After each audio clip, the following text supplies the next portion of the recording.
Estamos vivendo uma das maiores pandemias que o mundo já enfrentou, o Covid-19.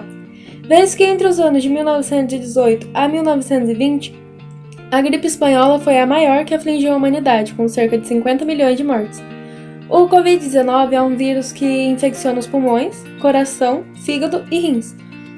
É decretado pela OMS como um surto de pandemia, pois é uma epidemia em escala global. Os primeiros casos da doença surgiram na China. Com o aumento de casos do Covid-19, vários países optaram pelo fechamento de fronteiras como um meio de impedir a proliferação do vírus. A China, epicentro inicial da crise, adotou restrições de viagem ainda no início da epidemia, medidas estas que ajudariam a retardar a propagação do coronavírus, não apenas no país, mas também no resto do mundo, garantindo uma condição melhor para que os países e seu sistema de saúde se preparem para enfrentar a crise.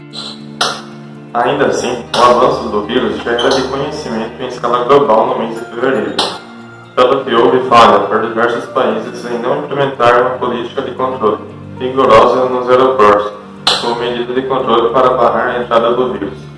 Já nessa época, vez que as fronteiras têm um papel determinante na disseminação.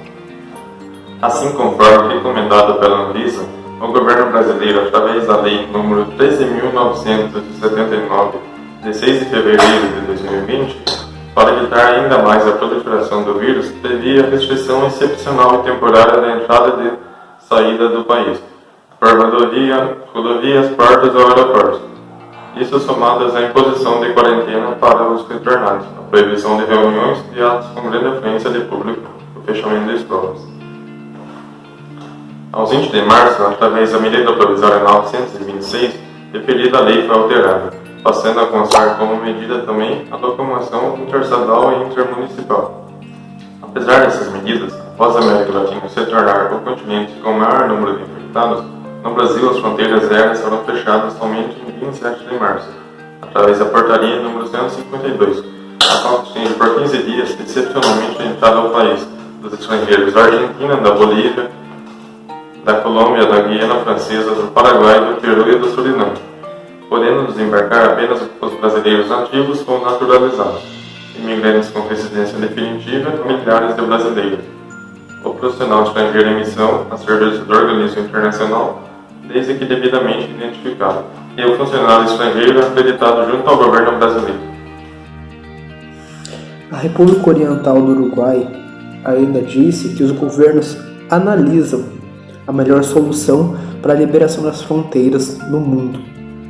Há também a exceção para o estrangeiro, visto que ele pode sim retornar ao seu país, e também as pessoas podem ir a outros países que não tiverem as fronteiras fechadas, ou se tiverem as fronteiras abertas, elas têm que ter autorização do país para estar entrando e saindo dele. Olha, aqui citou o exemplo do Brasil. O Brasil, você pode, se você for estrangeiro, você pode sair dele, ou pode entrar nele, mas somente com a autorização da Polícia Federal.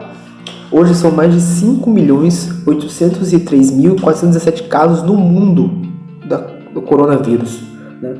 2.399.247 pessoas recuperadas, e 359.791 mortes. O Brasil é o segundo país com maior número de casos. São 441.315 casos confirmados da doença.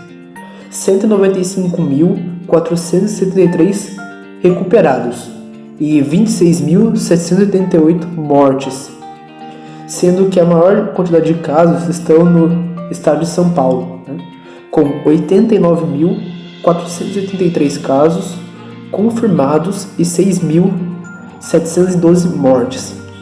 O Brasil, então, ainda está entre o topo dos países maior afetados pela doença. Ele só fica atrás dos Estados Unidos, onde é o epicentro da doença, com 1.757.778 casos confirmados e 102.943 mortes. E apesar de ter adotado medidas preventivas já em janeiro, com restrições de viagem e etc., eles ainda estão sofrendo por causa da doença. Ante tudo isso, né, a gente tem que ressaltar que o fechamento de fronteiras é uma medida muito útil, pois evita que pessoas com contágio entrem no país e pessoas que às vezes porventura têm a doença levem para outros lugares, né? Que talvez a doença não esteja afetando tanto o lugar. E também pessoas que estão no seu próprio país evite contagiar ainda mais e expandir ainda mais o contágio da doença. Mas nós temos que conscientizar cada um de nós, né? A gente tem que fazer a nossa parte, né? Higienização dos produtos que a gente compra, higienização das coisas que a gente pega, de tudo. Porque só assim a gente consegue ajudar a combater a doença. Então, a gente só vai contribuir para que essa crise passe logo se a gente fazer a nossa parte. Cada um se conscientizar sobre o perigo que essa doença traz e também sobre as medidas que vêm sendo tomadas e respeitá-las. Só assim a gente vai conseguir passar por essa crise.